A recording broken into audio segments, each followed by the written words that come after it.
you give steps, you give 6 steps for sort of pulling it all together, like how for each of these different types of risks. And we haven't talked about some of these risks, all of them. So you can get that, but if you read the book, but you talk about identifying and measuring the risk, prioritizing and categorizing the risk, managing the risk, communicating and training, monitoring, and evaluating the risk.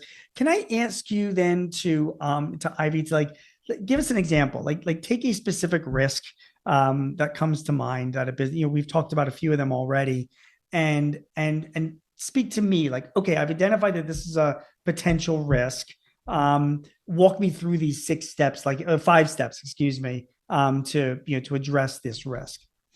So let's use cybersecurity as a Fine, risk, fine, right? So the first thing, Gene, it's very important for business owners to do a risk assessment so that you identify that you have a cybersecurity risk, but you really need to understand the dimensions of that risk.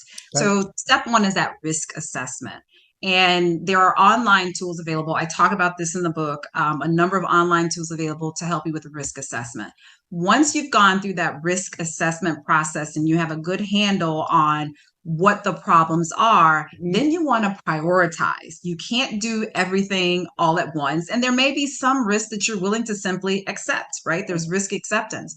So right, you prioritize, get rid of the ones that are really simple to take care of right away, and put together a plan for those that are a little bit harder. So let's say one of the risks that we really need to focus on is passwords, right? Everybody's using Sunshine 123 or password 123, right? right, That's a pretty easy risk to get rid of. right, Well, once you prioritize and figure out what risks you're going to focus on, then you want to manage that risk, right? And so institute a policy. No, repetitive passwords, no easy to crack passwords. Passwords must have a capital letter, lowercase, like you come up with your policy for that.